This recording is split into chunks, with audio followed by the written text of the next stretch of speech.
আসসালামু আলাইকুম সুপ্রিয় দর্শক সবাই কেমন আছেন। চলে আসলাম আগামীকাল সোমবার 13 আগস্ট 2026 এই মুহূর্তে পাওয়া দেশের উপর মেঘবৃষ্টি, নিম্নচাপ, ঘূর্ণিঝড়, বন্যা এবং আবহাওয়ার খুবই গুরুত্বপূর্ণ সংবাদ নিয়ে।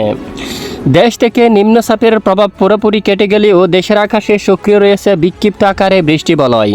আগামী 72 ঘন্টার মধ্যে দেশের উত্তরাঞ্চলে ভারী বৃষ্টি এবং আকস্মিক বন্যা নিয়ে দুঃসংবাদ দিল আবহাওয়া অধিদপ্তর।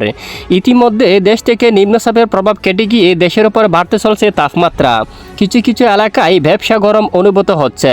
আগামী 24 ঘন্টার মধ্যে ঢাকা, খুলনা, বরিশাল, চট্টগ্রাম, রাজশাহী, রংপুর, ময়মনসিংহ ও সিলেট বিভাগের কিছু কিছু জেলার উপর অস্থায়ী দমকা বা ঝোড়ো হাওয়া সহ বিক্ষিপ্ত বজ্রসহ বৃষ্টিপাত নিয়ে বিশেষ করে সতর্কবার্তা জারি করল আবহাওয়া অধিদপ্তর। এদিকে বঙ্গোপসাগর স্বাভাবিক অবস্থায় রয়েছে। দেশের উপকূলবর্তী জেলাগুলোর উপর ঘন্টায় 30 থেকে 35 কিলোমিটার বেগে দমকা বাতাস প্রবাহিত হচ্ছে।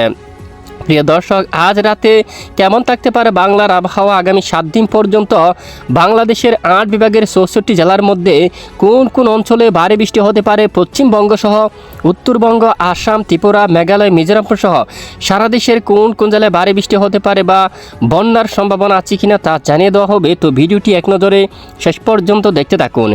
ভালো লাগলে একটি লাইক করে চ্যানেলটি সাবস্ক্রাইব করে পাশের বেল বাটনে ক্লিক করে রাখবেন। আর ভিডিওটি কোন জেলা থেকে লাইভ দেখছেন অবশ্যই কমেন্ট করে জানিয়ে দিবেন। এই মুহূর্তে প্রথমে অবস্থান করলাম উপগ্রহ রাডার স্যাটেলাইট ইমেজের উপর। আজকের মেঘমালা চিত্র মোড়ে দেখতে পাচ্ছি বেশ কিছু এলাকায় আকাশ মেঘলা হয়ে গেছে বিকেল থেকে। মূলত ভোর সকাল থেকে দুপুর পর্যন্ত দেশের বেশ কিছু এলাকায় আকাশ আংশিক মেঘলা নিয়ে পরিষ্কার থাকলেও দুপুর 1টা-2টা থেকে দেশের বিভিন্ন এলাকায় সক্রিয় হয়ে ওঠে মেঘবৃষ্টি। ইতিমধ্যে ঢাকা বিভাগের উত্তরাঞ্চল, ময়মনসিংহ এবং রাজশাহী বিভাগের বেশ কিছু এলাকায়, যশোর, সাতক্ষীরা, খুলনা বিভাগের কিছু কিছু এলাকায় বিক্ষিপ্ত বজ্রবাহী মেঘ তৈরি হয়ে বৃষ্টিপাত শুরু হতে দেখা যাচ্ছে। রাতের মধ্যে ঢাকা, খুলনা, বরিশাল, এদিকে রাজশাহী, তারপর এদিকে দেখুন বগুড়া বা আশেপাশে বেশ কিছু অঞ্চলে বিক্ষিপ্ত বজ্রের সহ বৃষ্টিপাত হতে পারে। এদিকে ভারতের পশ্চিমবঙ্গ সহ এদিকে দামবাদ, তারপর দেখুন এখানে হাজিরবাগ এই অঞ্চলে এবং এদিকে গিরিডি এই এলাকায়, মধুপুর, তারপর দেওঘর এবং এদিকে দেখুন বেশ কিছু এলাকায় একেবারে ব্যাপক বজ্রসহ মাঝারি থেকে ভারী বৃষ্টিপাত কিন্তু শুরু হয়ে গেছে। আর এই মুহূর্তে আমরা সরাসরি চলে যাব আগামীকালের আবহাওয়ার আপডেটে। আগামীকাল থেকে কেমন থাকতে পারে আবহাওয়ার পরিস্থিতি, কোন কোন জেলা হতে পারে বৃষ্টিপাত। তো আগামীকাল সোমবার 13 আগস্ট আমরা যদি দেখি, বিশেষ করে দেশের বেশিরভাগ এলাকায় আংশিক মেঘলা নিয়ে আকাশ প্রায় পরিষ্কার থাকতে পারে। একেবারে দুপুরের পরেই দেশের বিভিন্ন এলাকায় ক্ষুদ্র ক্ষুদ্র মেঘ তৈরি হয়ে বিক্ষিপ্ত আকারে বৃষ্টিপাত হওয়ার সম্ভাবনা থাকবে।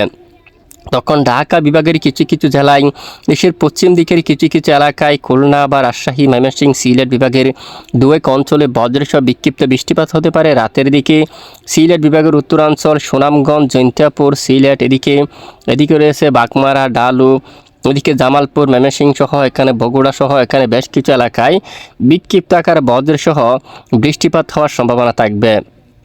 এরপরে মঙ্গলবার দেখুন 4 আগস্টে দেশের উত্তরাঞ্চলে বঙ্গাইগাঁও, শিলিগুড়ি, আলিপুরদুয়ার এবং এদিকে গ্যাংটক এখানে বেশ কিছু এলাকায় ব্যাপক আকার বজ্রসহ মাঝারি থেকে ভারী বৃষ্টিপাত শুরু হওয়ার সম্ভাবনা থাকবে।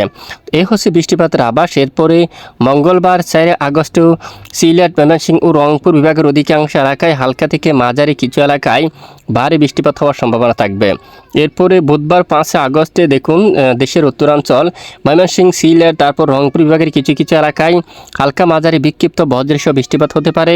বৃহস্পতিবার 6 আগস্ট এদিকে রংপুর বিভাগের কিছু কিছু এলাকায়, এদিকে দেখুন গাইবান্ধার দিকে, দুর্গাপুর, পীরগঞ্জ, তারপর এখানে শিলমারি এই এলাকায়, তারপর রাজীবপুর এই অঞ্চলের দিকে, কুড়িগ্রামের দিকে, লালমনিরহাট, কালীগঞ্জ এই অঞ্চলে বৃষ্টিপাত হতে পারে মাঝারি থেকে ভারী।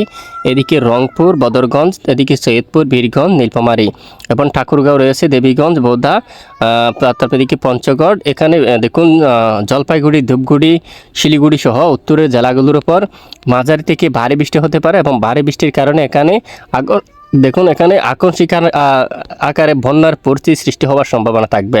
তখন দক্ষিণাঞ্চলে খুলনা, বরিশাল ও যশোর, এদিকে বিশেষ করে চট্টগ্রাম বিভাগের বেশ কিছু এলাকায় আংশিক মেঘলা নিয়ে আকাশ পরিষ্কার থাকতে পারে। তুলনামূলক বৃষ্টির সম্ভাবনা খুবই কম থাকতে পারে। আর ইতিমধ্যে বঙ্গোপসাগরের স্বাভাবিক অবস্থা রয়েছে। দেশের উপকূলবর্তী জেলাগুলোর উপর সর্বোচ্চ 30 কিলোমিটার বেগে দমকা বাতাস প্রবাহিত হচ্ছে। তো দেখুন এ হচ্ছে মূলত আজকের এই মুহূর্তে পাওয়া আবহাওয়ার সর্বশেষ গুরুত্বপূর্ণ সংবাদ। প্রতিদিন নিয়মিত আবহাওয়া আবহাওয়ার খবর জানতে আমাদের সঙ্গে থাকবেন। এতক্ষণ সাথে থাকার জন্য ধন্যবাদ।